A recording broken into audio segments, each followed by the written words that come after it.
নমস্কার, welcome back to my channel.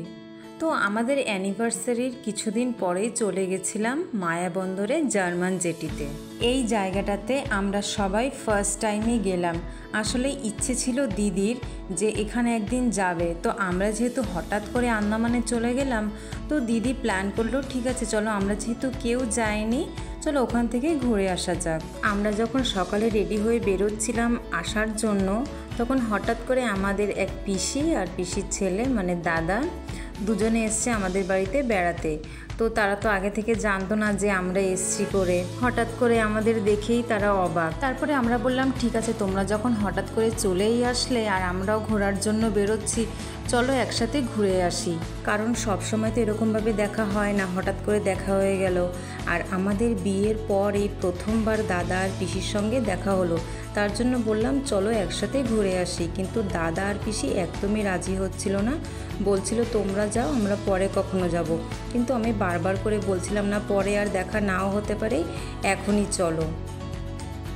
আর এখানে cameraman বানিয়ে দিয়েছিলাম দাদাকে, ফটো তোলা ভিডিও করা সবটা দিয়েছিলাম দাদার ওপরে। আর আমার বর মশাই তো সমুদ্র পেলেই একেবারে পাগল, দেখো নানান পোজ দিচ্ছিল দাঁড়িয়ে দাঁড়িয়ে। তারপরে এখানে আমি আর দিদি না জানি কি পোজ দিচ্ছিলাম, তোমরাই দেখো।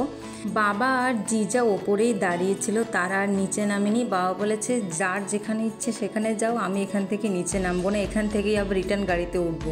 আর এখানে জলের মধ্যে ছিল ছোট্ট ছোট্ট কাঁকড়া, তাই বর মশাই কাছে গিয়ে সেই কাঁকড়াগুলোই দেখছিল।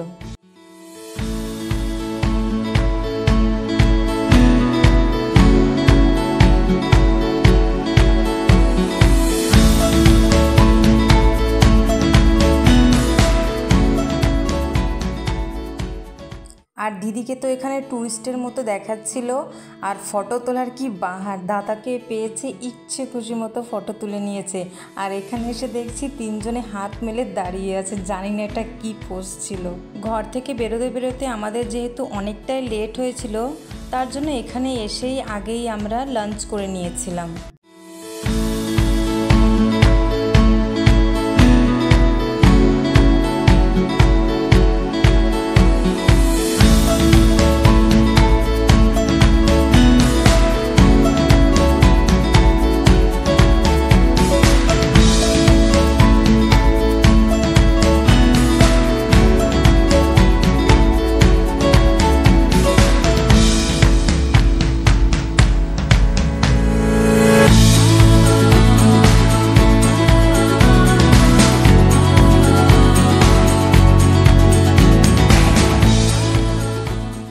সমুদ্রের পাড়ে একটু হাওয়া ছিল, ভাল লাগছিল, কিন্তু ওপরে যখনই এসেছি তখনই গরম লাগছিল, আর এখানে কোনো বাতাসও ছিল না। তারপরে এখানে আর আমরা বেশি সময় ওয়েট করিনি, একটু ফটো তুলে গ্রুপ ফটো তুলে তারপরে সেখান থেকে আমরা গাড়িতে উঠে পড়েছি। এখানে দাদার গাড়িতে আমি, হাজব্যান্ড, দিদি, জিজা আর দাদা, 5 জন ছিলাম দাদার গাড়িতে। আর অন্য গাড়িতে মা, বাবা আর পিসি। আমরাই বলে দিয়েছি তোমরা সিনিয়ররা একটা গাড়িতে চলে যাও আর আমরা একটা গাড়িতে থাকি। তারপরে সেখান থেকে সোজা আমরা চলে গেছি মায়াবন্দরের কারমাটাং বিচে। বিচটা খুবই সুন্দর ছিল দেখতে, আর এখানে আমাদের যেতে যেতে বিকেল হয়ে গেছিল। গিয়েই দেখি হাজব্যান্ড আর দিদি দৌড়ে চলে গেছে দোলনার কাছে, দুজনে দুটো দোলনা ধরে দোল খাওয়া শুরু করে দিয়েছে। আমার তো দোলনায় ঝুলতে ভীষণই ভয় লাগে, তার জন্য আমি শুধু ফটোই তুলি।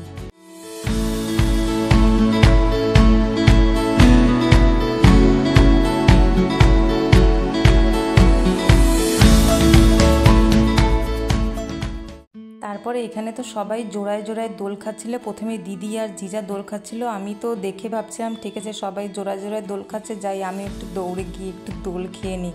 কিন্তু আমার দোল খাওয়া তো সেই 1 থেকে 2 মিনিট পর্যন্তই ব্যাস।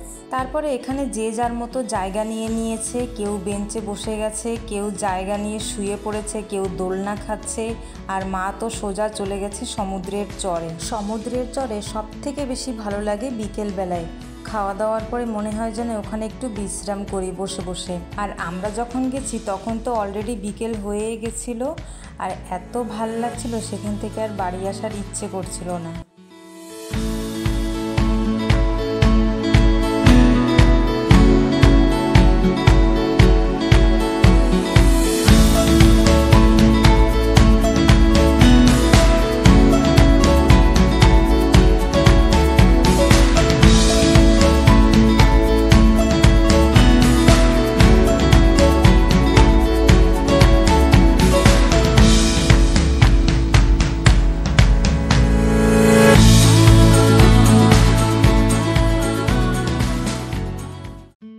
আমরা যখন ঘর থেকে বেরোই তখন বোন করেছিল ভিডিও কল, আর ভিডিও কল করে দেখছি আমরা সবাই ঘোরার জন্য বেরোচ্ছি। আর তখন এসছে দাদাকে দেখে তো বোনের মাথা আরও খারাপ হয়ে গেছে, কারণ দাদার সঙ্গে আমরা অনেক ক্লোজ। আর বোন তখন বলছে ও নাকি বাড়ি না থাকলে সমস্ত ঘোরার প্ল্যানিং করা হয়। এটা কি সম্ভব বলো? এটা অ্যাকচুয়ালি আমার সাথেও হতো। আসলে আমরা অনেক দিনের জন্য বাইরে থাকি, তো তাই আমাদের এমন মনে হয় যে আমরা ঘরে না থাকলেই সমস্ত ঘোরার প্ল্যানিং করা হয়। আসলে কিন্তু বিষয়টা এমন না। আর আমাদের মা তো সমুদ্র দেখলেই বাচ্চাদের মতো হয়ে যায়, সোজা জলে নেমে যাবে। আর ওই দিন যেহেতু বিকেল হয়ে গেছিল তার জন্য আর জলে নামেনি।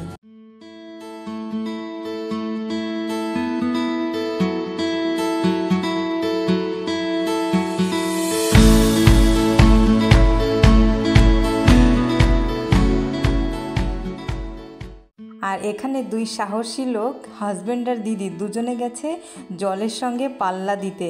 আর দেখো জল চলে এসেছে আর এখন দৌড়ে কুল পাচ্ছে না কোথায় যাবে। এই বিচেও আমরা ফার্স্ট টাইম আসলাম। মায়াবন্দরে তো অনেকবারই আসা হয়েছে ছোটোবেলা থেকে, কিন্তু এই বিচে একবারও আসা হয়নি। তো দিদিরও খুব ইচ্ছে ছিল যে এই বিচটা সবাইকে দেখাবে, সবাই বলতে বিশেষ করে হাজব্যান্ডকে, কারণ তার তো সব জায়গায় নতুন, এই জন্য ইচ্ছে ছিল তার ভাইকে এই বিচটা দেখাবে। তারপরে সবার ফটো তোলা হয়ে গেছে, এখন গেছে পিসি গিয়ে এখন ফটো তুলছে। তারপরে দেখো এইগুলো কি জানি না, সমুদ্রের চরে পেয়েছিলাম। তারপরে দৌড়াদৌড়ি করে কষ্ট হয়ে গেছে সবার, চলে গেছে সবাই চরে গিয়ে যার যার মতো বসেছিল। আর এখানে গিয়ে দেখছি বাবা ঘুমিয়েই পড়েছে। বাবা সমুদ্রের চরে গেলে এমনটাই করে, সবাই ঘোরাঘুরি করে আর বাবা নিশ্চিন্তে ঘুমায়।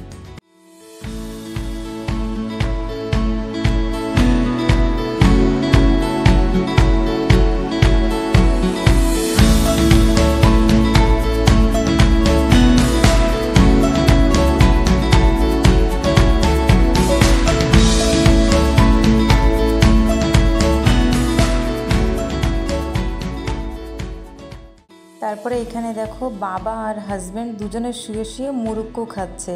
আসলে আমি তো বলি মুরুক্কু, কে কি বলে জানি না। দেখো খাবারটা, মা ঘর থেকে অনেক ধরনের স্ন্যাক্স আইটেম নিয়ে গেছিলো, যেহেতু আমাদের আস্তে আস্তে বিকেল সন্ধে হয়ে যেতে পারে, তার জন্য যে বিকেলে সমুদ্রের চরে বসে কিছু খাবে। আর এখানে ছিল বড় সুন্দর একটা ট্রি হাউস। মা আর পিসি চলে গেছে ট্রি হাউসে। তারপরে পিসি আমাকে অনেক সময় ধরে ডাকছিল ফটো তোলার জন্য। তারপরে তাদের কাছে গিয়ে ফটো শ্যুট করে ভিডিও করে আবার নিচে চলে এসেছি। এসে দেখছি দিদিও খাওয়া শুরু করে দিয়েছে।